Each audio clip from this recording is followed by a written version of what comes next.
Mas, gente...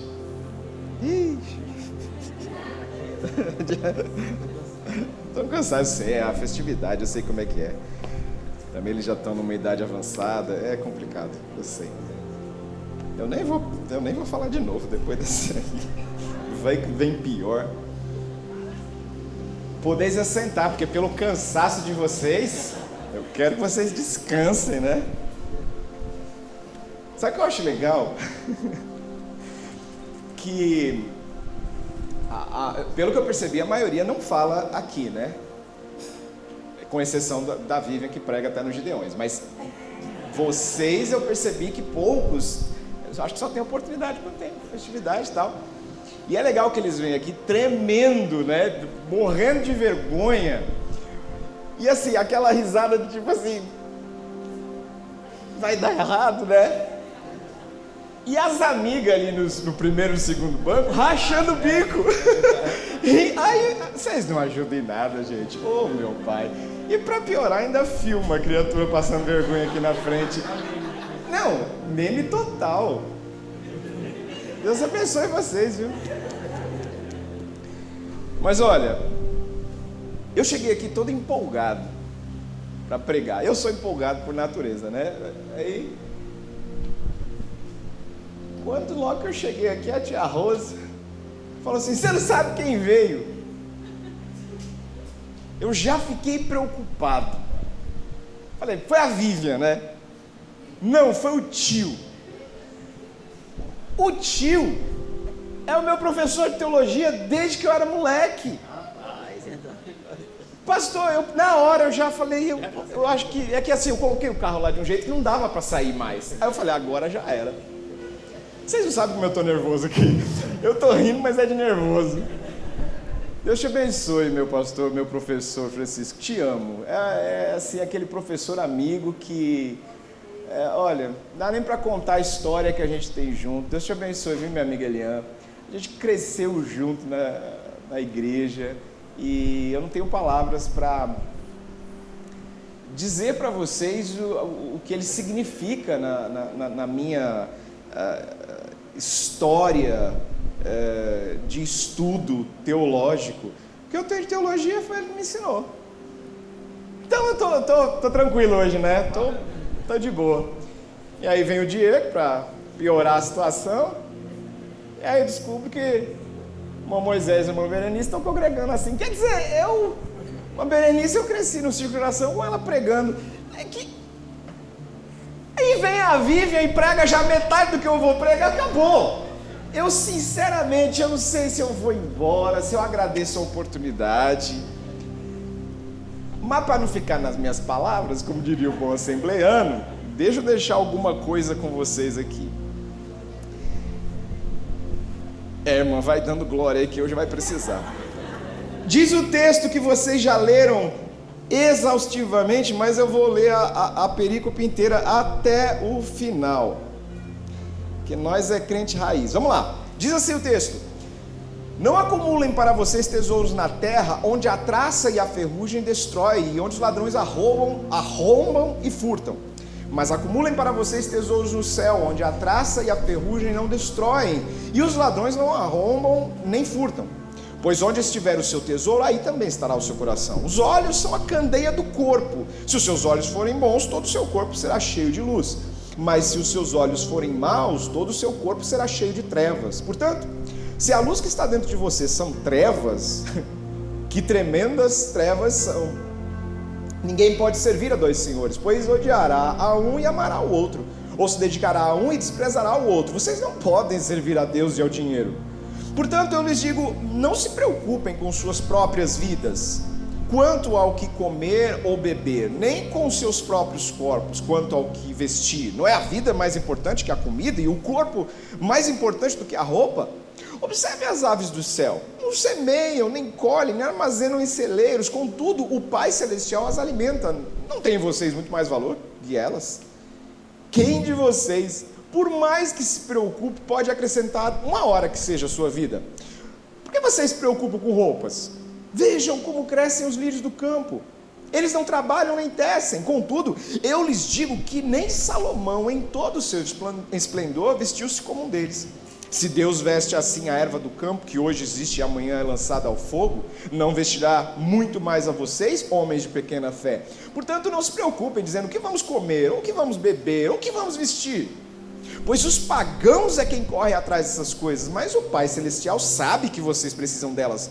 Busquem, pois, em primeiro lugar o reino de Deus e a sua justiça, e todas essas coisas lhes serão acrescentadas. Portanto, não se preocupem com o amanhã, pois o amanhã se preocupará consigo mesmo. Basta cada dia o seu próprio mal. Ao longo da nossa caminhada, a gente vai valorizando as coisas de forma diferenciada. E a gente vai valorizando as mesmas coisas de forma diferenciada. Quando você é jovem, adolescente, você ama luz, barulho, música alta, você adora. Aí você vai ficando mais velho, você já vai gostando do sossego. Aí você vai ficando mais velho ainda, e você não suporta mais barulho.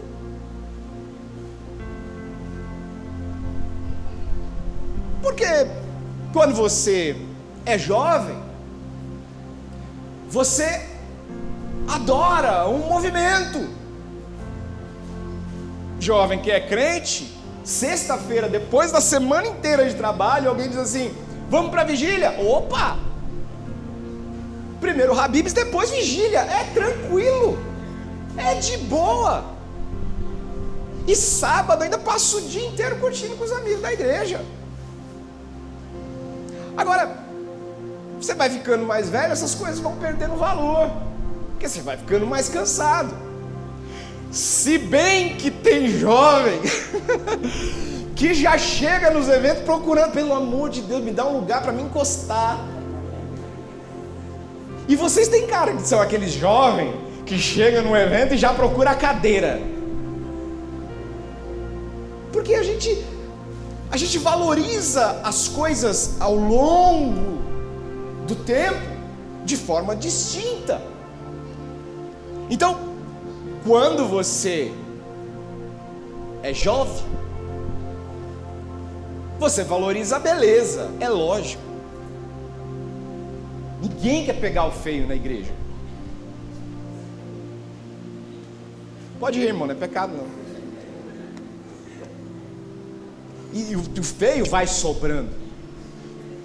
Porque quando você é jovem, você valoriza a beleza.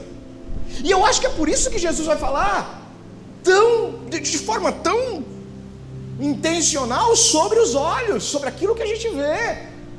Porque nós somos guiados pela cobiça dos olhos.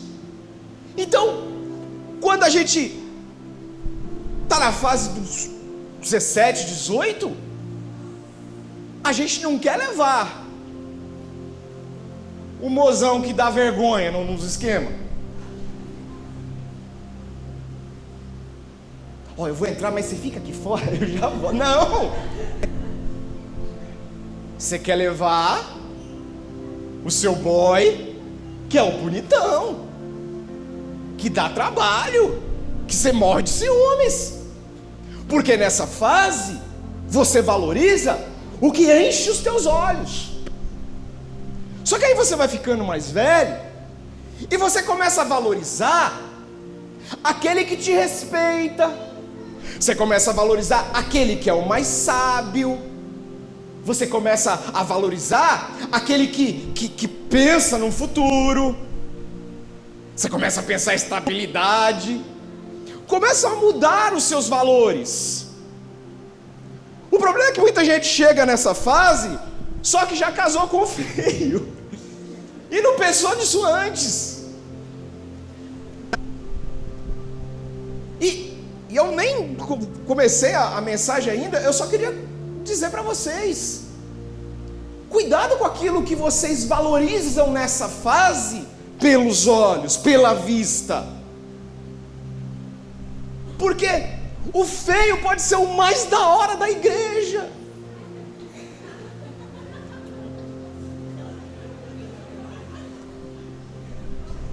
Deus, ele não tem culpa de ter nascido assim. E se você se identificou, eu vou orar por você no final. Em segredo, claro. No final você me procura, como quem quer tirar uma foto. Não vai dar asa pro vaso, né? Porque você sabe como é que dá asa pro vaso, né? O vaso chega pra você, encosta em você e você já... Não dá asa pro vaso, a gente ora por você. Mas a verdade, a respeito disso que a gente acabou de ler, é que há uma tentativa, humanos, de tentar reinterpretar as palavras de Jesus. A gente escuta Jesus falando umas coisas e a gente fala, mas não é bem assim. Não pode pegar ao pé da letra. É bem verdade que Jesus muitas vezes usa umas hipérboles, né? E você, né, vai fazer, nem você sabe, obviamente, que é hipérbole, né? Mas só para te lembrar que é aquela expressão exagerada de uma expressão, tornando a expressão até dramática, para dar uma ênfase naquilo que evidentemente não é algo literal. Tipo, eu morri de rir, é uma hipérbole. Está chovendo dinheiro, é uma hipérbole. Então quando Jesus diz assim, olha, tira a trave do seu olho primeiro, é óbvio que é uma hipérbole, é um exagero. Quando Jesus diz, olha, vocês comem o mosquito e engolem o camelo, é óbvio que é um exagero para você tentar entender a seriedade daquilo que está sendo dito. Mas não é o caso desse texto. E o que Jesus está propondo aqui é quase que uma insanidade. É um negócio tão doido que a nossa sociedade já tem até uma expressão para isso, que é ao Deus dará. Quando a gente vê alguém preguiçoso, quando a gente vê alguém que vive a vida a lá Zeca Pagodinho, deixa a vida me levar, o que a gente fala? Ih, você vai ficar vivendo assim? Ao Deus dará? Vai ficar esperando cair do céu agora as coisas? Só que o que me parece, por mais maluco que isso possa parecer, é que é exatamente essa proposta de Jesus. Rapaz, pensa se Jesus está na nossa geração. Pensa se Jesus resolve vir neste tempo pela primeira vez. Nós estamos vivendo uma geração, mais uma vez, do empreendedorismo. A gente já viveu isso lá pelos anos 80, dos workaholics, que eram os camaradas que trabalhavam dia e noite. A geração X, nós vamos conseguir o nosso primeiro milhão antes dos 30. Trabalhava. Era do empreendedorismo. Aí nós estamos vivendo isso de novo.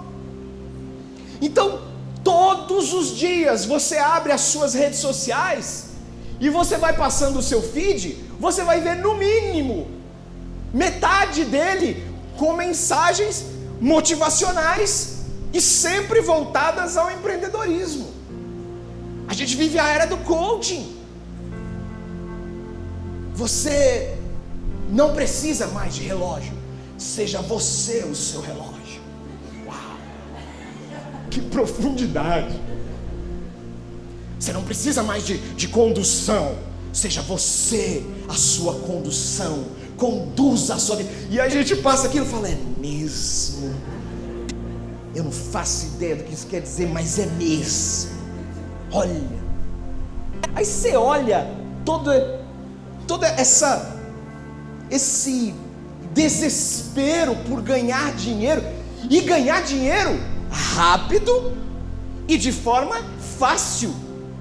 E a forma como essa geração nos apresenta esse empreendedorismo é uma forma que te faz sentir um verdadeiro idiota.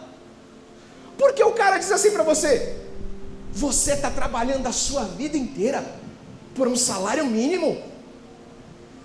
Eu vou te ensinar de forma gratuita como chegar ao seu primeiro milhão em 7 dias. Aí você fala assim: deve ser verdade, né? Ele está na internet, tudo que está na internet é verdade.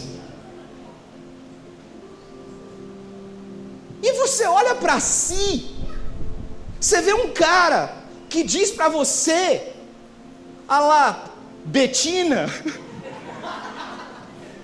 que conseguiu tudo e ainda tem 24 anos. Ela apareceu de novo, ela continua com 24 anos, né? É engraçado, é mais fácil ela ensinar não como ganhar dinheiro, mas como se manter jovem, né? Mas você olha para uma Betina e você fala assim: meu, eu vou conquistar.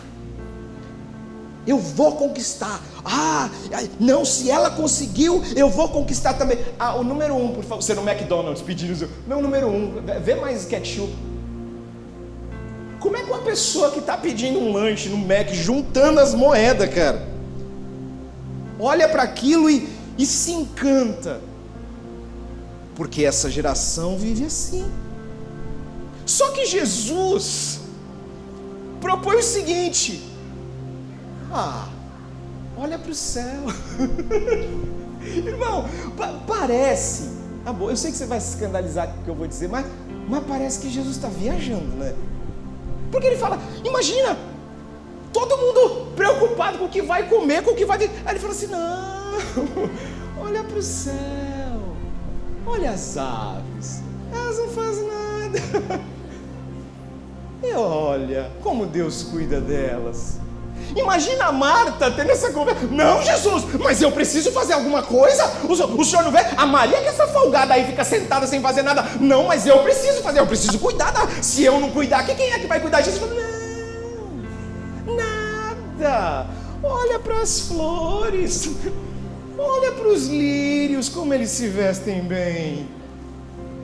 Você consegue entender como isso para nossa geração, do jeito que a gente vive, é insanidade? E Jesus não propõe apenas o não acumular, ele propõe sequer se importar com os gastos mais básicos dessa vida. Por que você está preocupado com comer, vestir? Para que você está preocupado com isso? Não sei. E ele vai além. Ele não está dizendo que isso é pecado. Ele está dizendo que isso é idiotice. Como assim? Ele fala assim: quem de vocês, por mais que se preocupe, pode acrescentar 1 hora que seja a sua vida? Quem de vocês, por mais que se desespere, planeje, faça um processo de coach, quem de vocês consegue crescer um pouquinho mais? Como eu queria. Eu estaria satisfeito com 2 centímetros. Eu estava feliz. Mas não. O que me parece que Jesus está dizendo é o seguinte: você não consegue crescer ou viver mais do que Deus determinou.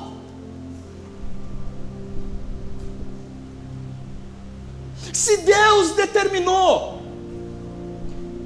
que você será rico nessa vida, meu irmão, lembra-te de mim quando entrares no teu reino. Ou na tua Ferrari, lembra-te de mim. Mas se Deus determinou que você vai ser pobre, seja bem-vindo ao clube.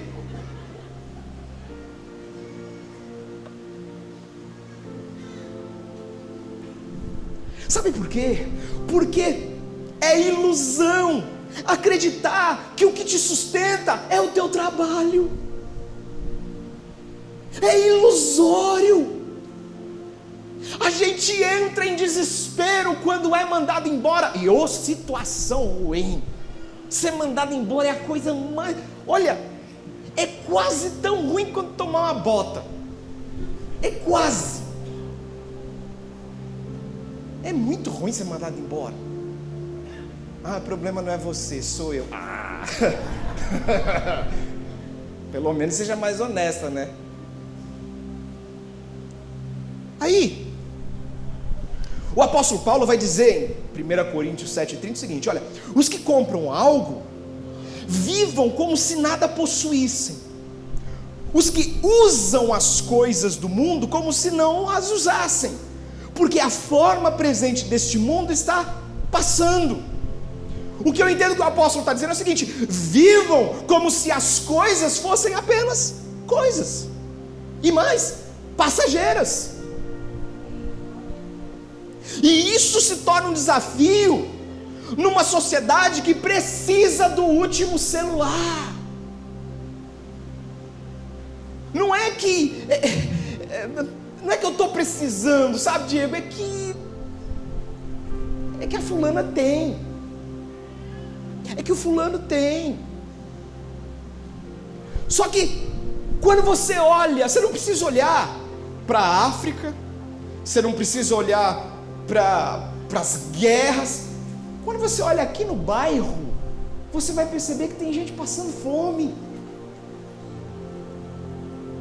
Quando você olha para dentro da tua igreja, você vai perceber que tem uma pessoa se matando literalmente para conseguir, eu acho que eu desliguei, para conseguir um lugar para dependentes químicos. E ele precisa vir à igreja fazer um apelo financeiro para resgatar vidas. Deixa eu te falar um negócio muito sério que talvez não tenha a ver muito com a mensagem, mas esse tipo de coisa não tinha que ser apelo, tinha que ser convocação. Eu entendo a postura do pastor. É uma postura educada, dócil, singela, meu pastor, eu entendo isso. Mas nós, crentes, quando escutamos um apelo desse, a gente tem que dizer: eis-me aqui, Senhor, conta comigo. Um lanche do Mac que eu deixo de comer já é 3% do que a nossa igreja precisa de arrecadar. E eu não consigo entender como é que numa situação como essa eu ainda consigo dobrar os meus joelhos e dizer: Senhor, me ajuda a trocar de carro. Eu não consigo entender como é que a gente consegue dobrar o joelho e dizer: Senhor, olha aquela promoção lá. Senhor, me dá isso. Senhor, me dá aquilo.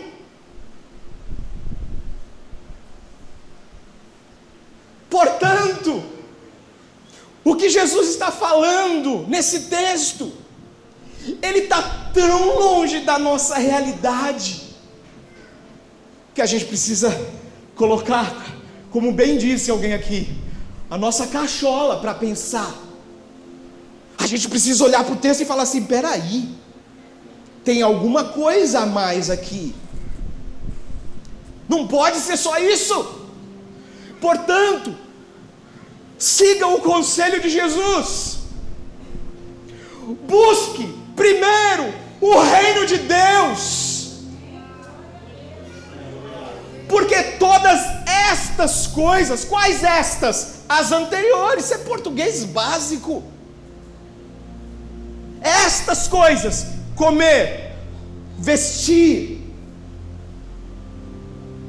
isso vai ser dado a você. Nós estamos orando por coisas que Deus já supriu. Nós estamos perdendo tempo valioso de oração por coisas que Deus já nos deu. Hoje é dia de inverter as coisas.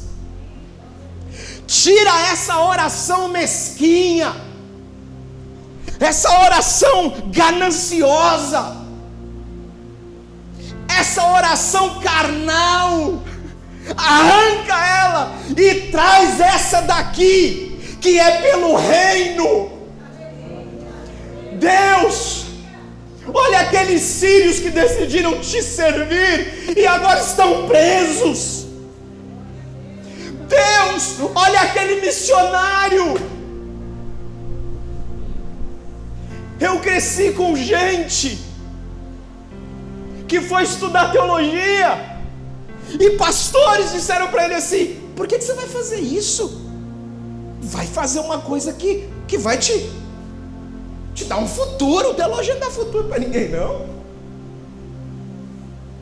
Eu tenho amigos que pela graça de Deus hoje estão muito bem ministerialmente, mas que passaram necessidade e me confidenciavam: Roger, eu me entreguei para a igreja e a igreja me lançou fora. Eu dediquei a minha vida para a igreja, e quando ele diz a igreja, você vai dizer assim: mas tem que se entregar a Deus. Ô irmão, isso aqui é comunhão ou não é?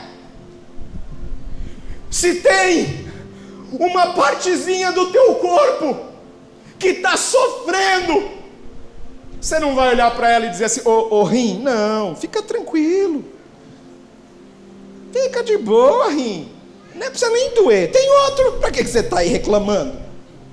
Você faz isso?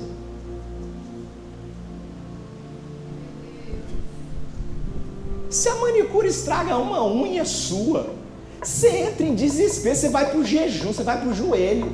Ô pai, olha o que aquela endemoniada fez. Agora, tem uma parte do corpo que está dizendo: ei, eu estou tentando resgatar algumas vidas das drogas. Eu estou tentando resgatar gente que a sociedade jogou para fora. Por favor, me ajuda. Não. Ele só tinha que comunicar, só dizer. Pesado, né?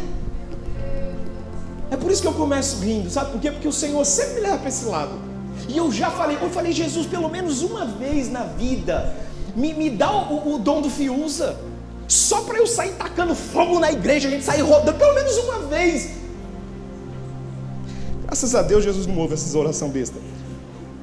Agora tem o outro lado da moeda. Sabe por quê?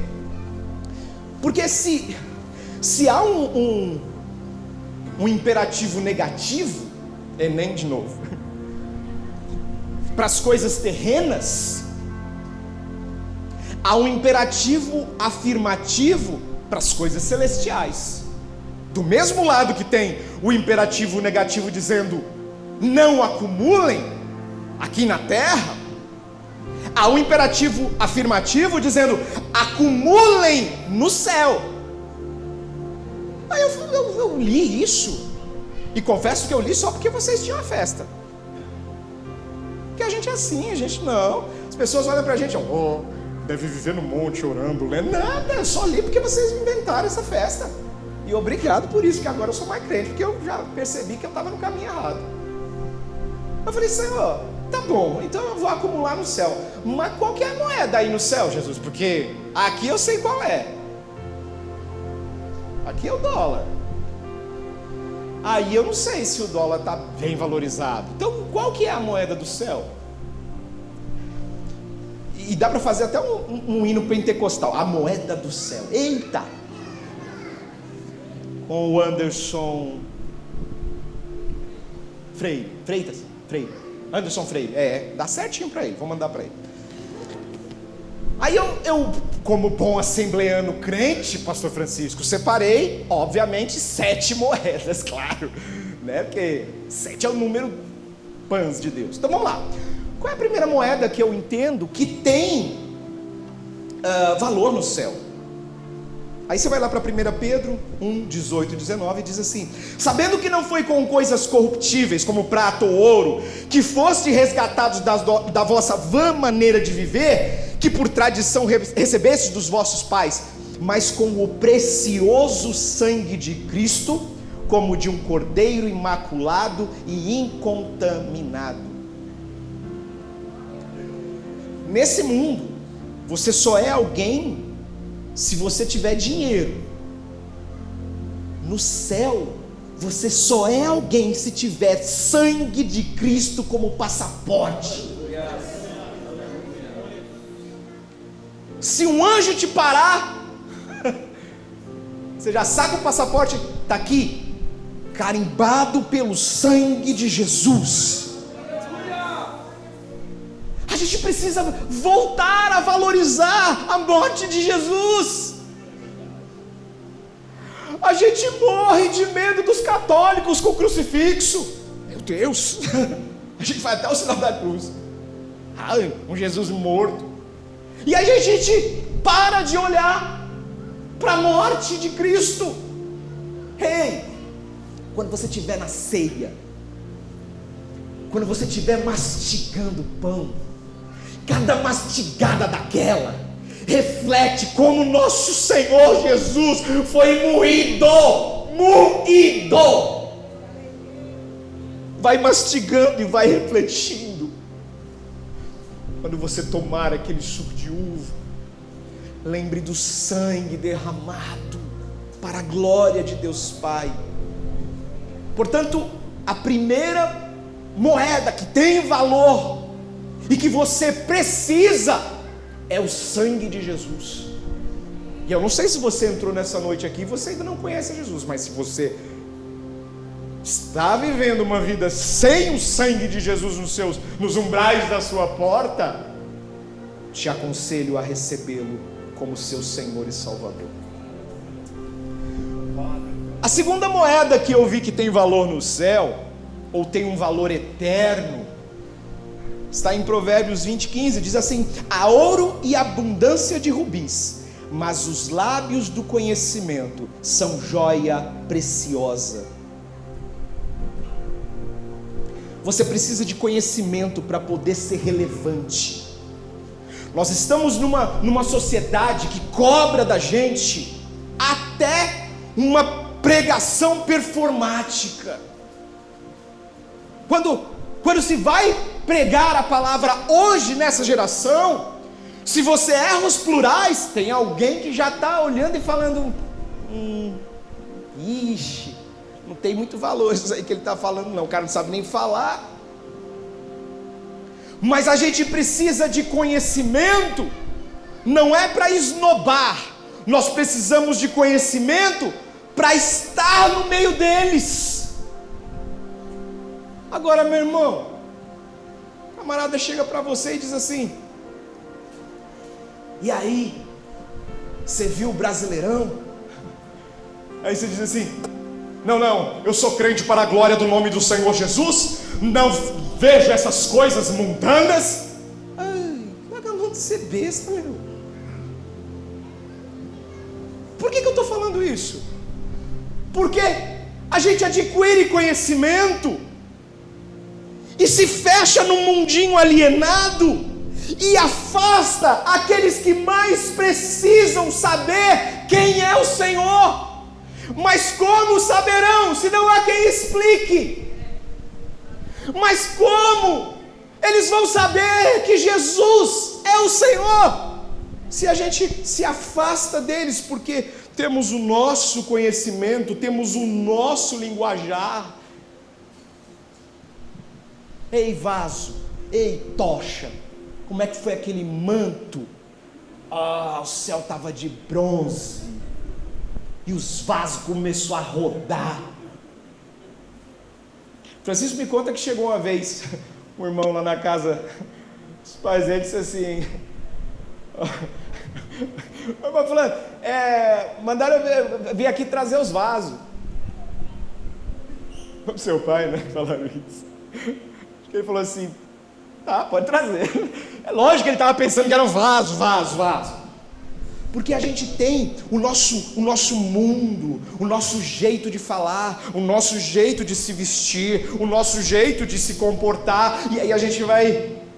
Ei, você não precisa se misturar com o pecado. Mas se João ia para o deserto, e era o povo que tinha que ir atrás de João para ouvir a palavra, Jesus é o contrário. Jesus é quem vai até a samaritana. Jesus é quem tira todo mundo da jogada e diz: eu quero falar com você. Jesus é quem diz: ô Zaqueu, desce daí, eu quero estar na sua casa hoje. É Ele que vai para o meio dos pecadores. Você é maduro. Você está numa igreja que prega a palavra. Você está no meio de jovens com quem você tem comunhão e vivem em santidade. Então, não tenha medo de trevas, porque você é luz, e onde você chega, são elas que têm que sair. Aleluia. Que medo é esse de se aproximar e se sujar? Para com isso. Chega junto. Conversa a conversa deles, faça-se de tolo, mas na primeira oportunidade diga: eu tenho uma vida diferente que você não conhece. Sério? Que vida? Eu vou te contar qual que é a minha vida. Agora, se você não consegue falar nem de futebol, não sei que você seja São Paulino, né, que tá ruim, né, tá bem zoado, eu entendo. A terceira moeda que eu vi, que me parece que tem muito valor lá na eternidade, está em Provérbios 8:11. A sabedoria é mais preciosa do que rubis, nada do que vocês possam desejar compara-se a ela. Conhecimento é saber que tomate é fruta. Sabedoria é saber que não se deve usar um tomate em uma salada de fruta. Não adianta você ter conhecimento se você não discipula. Tem gente que tem conhecimento, mas guarda para si. Tem gente que tem conhecimento, mas usa para se promover. Tem gente que tem conhecimento, mas morre com o seu conhecimento. Durante 11 anos eu fui analista de sistemas. A gente era os donos da caixinha preta. A gente resolvia coisas que pra gente era extremamente simples, mas a gente não contava pra ninguém, com medo de perder o emprego. Tem gente que tem conhecimento, mas vive assim, guarda pra si. E eu escrevi uma frase, depois eu vou até colar no Facebook: conhecimento é a moeda que quanto mais você doa, mais você tem. Porém, você só descobrirá isso se você alcançar sabedoria. Bonito, né? Hoje eu vou colar. E vocês compartilhem, por favor. Você tem o conhecimento, e quanto mais você distribui esse conhecimento, mais Deus te dá. É impressionante as coisas que você aprende quando você compartilha. 4. Me parece que lá no céu tem uma outra moeda de muito valor que está em 1 Pedro 3 e 4, diz: a beleza de vocês esteja no ser interior, que não perece, beleza demonstrada num espírito dócil e tranquilo, o que é de grande valor para Deus. Aí você fala: um espírito dócil e tranquilo é de grande valor para Deus? Por quê? Talvez se eu te mostrar o outro lado da moeda você entenda. Conhece crente barraqueiro? Porque eu sou crente? Mas é o seguinte: mexeu comigo, eu não levo desaforo para casa, porque eu sou verdadeiro. Eu sou verdadeira. O que tem que dizer eu digo na cara, na hora. Não levo desaforo para casa não. Repete comigo: eu não sou crente não. Eu preciso me converter. Eu sou treva. Você é crente e resolve as coisas assim? Você não é crente, você é treva. pesado, né? Ainda bem que não tem ninguém assim, né? Eu estava pregando esses dias numa igreja, aí na hora que eu não sei o que aconteceu, que eu dei uma cajadada lá, um irmão falou lá do fundo: Deus não fala com parente! Eu falei: porque às vezes parece que, né? Não. E você sabe que crente tem uma síndrome do carteiro, né, Diego? Porque ouve a palavra e ele fala assim: eita, que essa é para a irmã fulana. Pena que ela não veio. Mas o irmão tá gravando, aí eu vou mostrar para ela, vou marcar lá no Facebook. Porque se tem uma coisa que crente sabe fazer, é dar indireta pelo Facebook. Eu acho que o Facebook foi feito para os crentes darem indireta. O propósito do Mark Zuckerberg, no começo, era esse. Eu acho que ele pensou assim: I will make this Facebook for the believers. Eu vou fazer esse Facebook para os crentes, para eles marcarem os outros crentes que tem sabor de mel. Vamos lá. A quinta moeda que eu vi, que me parece que tem um valor eterno, está em Lucas 15:10. Eu lhes digo que, da mesma forma, a alegria na presença dos anjos de Deus por um pecador que se arrepende, eu sei que é clichê, mas é um daqueles clichês maravilhosos de ser crente. Uma alma é valiosa para Deus. A Bíblia diz que tem alegria no céu quando um pecador se arrepende. E é engraçado que a gente lê isso e a gente pensa logo no camarada aqui na frente dizendo: eu aceito Jesus. E a gente esquece que quando a gente escuta uma palavra de correção como essa, e a gente repreende essa síndrome de carteiro e diz assim: Deus, é isso mesmo. Eu tenho vivido assim, Senhor. Essa pessoa que fala na cara sou eu. Então, Jesus, eu me arrependo nessa noite. Eu quero mudar. Muda-me pela ministração da Tua palavra. Muda-me, Senhor. Eu tenho certeza que há alegria no céu. A sexta moeda, que me parece que tem muito valor lá no céu, está em Malaquias 3, 16, 17. Diz assim: depois aqueles que temiam ao Senhor conversaram uns com os outros, e o Senhor os ouviu com atenção.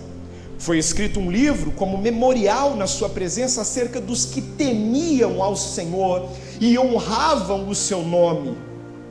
No dia em que eu agir, diz o Senhor dos Exércitos, eles serão o meu tesouro pessoal. Eu terei compaixão deles como um pai tem compaixão do filho que lhe obedece. Me parece que esses somos nós, aqueles que temem e honram o nome do Senhor. Ele diz que são para Ele como um tesouro pessoal.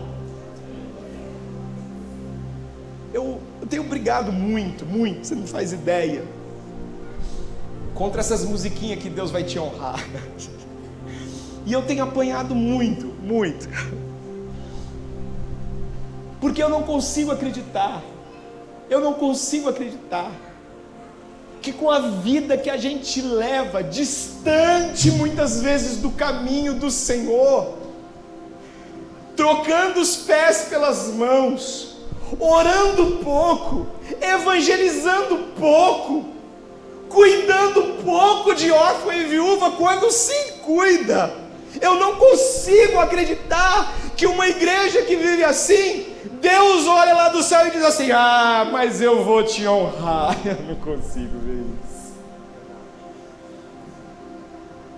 Mas eu creio que pelo sangue de Cristo, um dia haverá honra que ninguém pode superar nessa terra.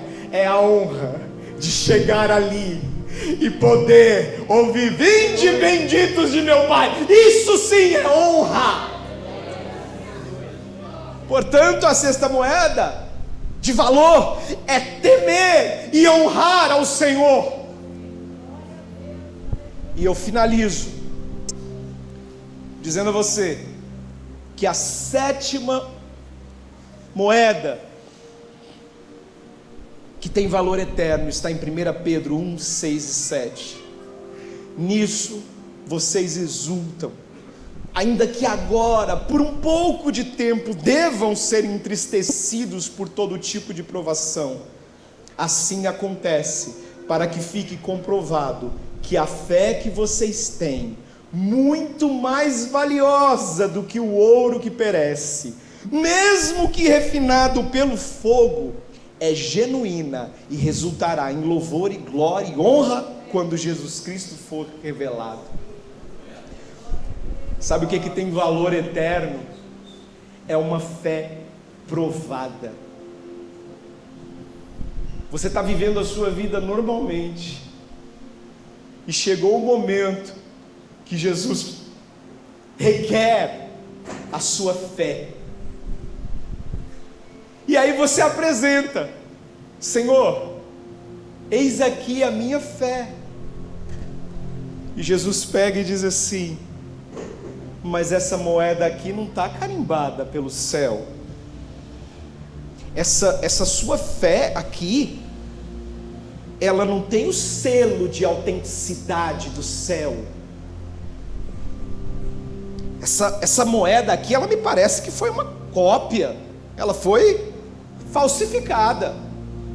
Mas há um jeito da gente descobrir se essa fé aqui é verdadeira. Qual é o jeito, Senhor? Olha, eu comparo com o que é feito com o ouro. Vamos colocar ela no fogo? E aí a sua fé vai para um dos processos mais doloridos da fé cristã. A Bíblia vai dizer assim: olha, não estranhe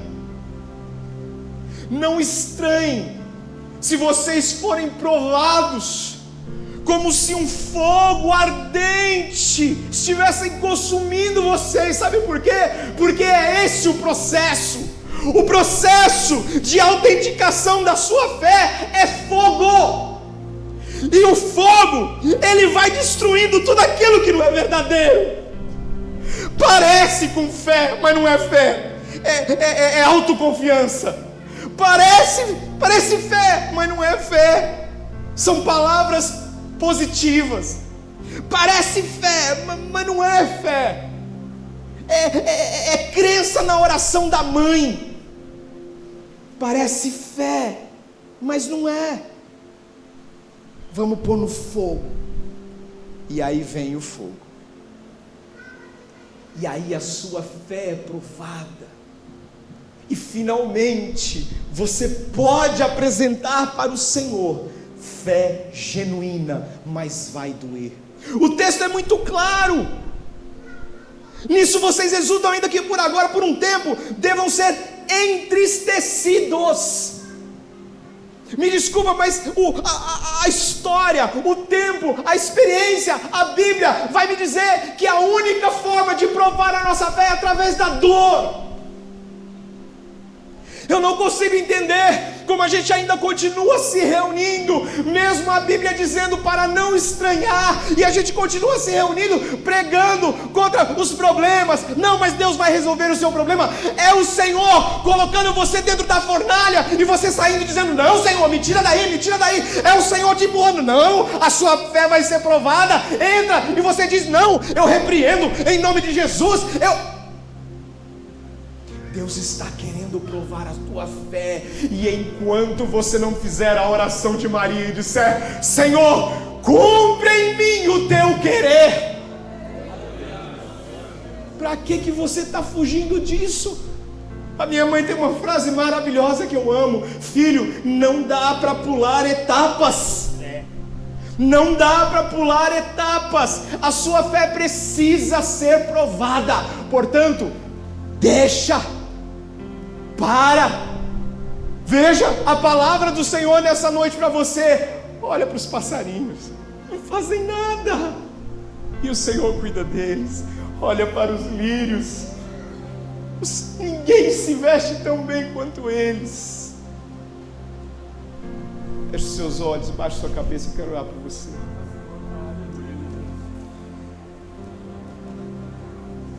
Senhor, a tua palavra chega a ser algo subversivo para essa sociedade, Pai. A gente está no meio de uma sociedade, Senhor, que prega exatamente o contrário daquilo que a gente vive, Senhor. Dá-nos a Tua graça, Senhor. O Senhor, em sua oração, nos disse que nós estamos no mundo, e o Senhor não pediu ao Pai que nos tirasse do mundo, mas que nos guardasse do maligno. Portanto, Deus, nessa noite, eu oro como o Senhor, guarda-nos, Jesus, do maligno, guarda-nos, Senhor, de viver uma vida pelos olhos, porque os nossos olhos são maus, Senhor, os nossos olhos cobiçam coisas, Senhor, e a gente pede essas coisas, e o Senhor não nos dá, porque a gente pede para usar para o nosso próprio benefício, mas, Senhor, tal como aquela igreja no Apocalipse, nós pedimos, Senhor, o Teu colírio do céu, Pai, lava os nossos olhos, Pai, porque se os nossos olhos forem bons, todo o nosso corpo será, meu Deus. Jesus, nós temos usado o jejum para tentar arrancar coisas de Ti, mas Deus, nós aprendemos que o jejum é para alinhar a nossa vontade com a Tua. Deus, eu conclamo a Tua igreja nessa noite, há um jejum neste momento. Espírito Santo, alinha a nossa vontade com a Tua. Deus, nós não sabemos orar. O Senhor fez de tudo para que nós aprendêssemos pelo Pai Nosso, mas nós ainda não aprendemos. Nós pedimos coisas para o nosso próprio deleite, nós pedimos coisas num eufemismo, que na verdade é a desconfiança de que o Senhor não vai cuidar de nós. Nós nos desesperamos em oração, porque na verdade nos falta fé.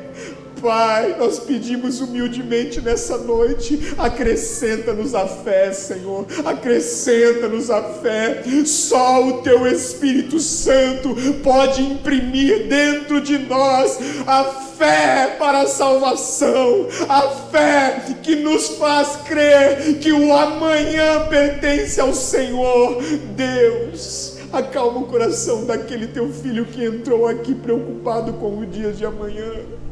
Pai, nós não temos a ousadia de pedir provas ao Senhor. Quem somos nós? Quem somos nós? Portanto, Jesus, o Senhor não precisa provar que está conosco. O Senhor, por misericórdia, poderia colocar dentro de nós um pouquinho mais de fé, para ver se a gente vive uma vida despreocupada, Pai. Porque, Senhor, a palavra dessa noite pode ser utopia para muitos, mas para nós é a realidade da nossa fé. Nós não vamos viver por vista, mas nós vamos viver pela fé. Espírito Santo de Deus, invade-nos nessa noite com uma segurança, Pai, maravilhosa, de que fomos selados, e aqueles que foram selados não precisam sequer pedir o pão de amanhã, porque basta a cada dia o seu mal. Obrigado, porque até aqui o Senhor tem nos sustentado, nada nos faltou, não nos faltou o que comer, não nos faltou o que vestir, e Pai, por isso te agradecemos, porque Tu tens sido fiel. Te louvamos e te bendizemos em nome de Jesus. Amém.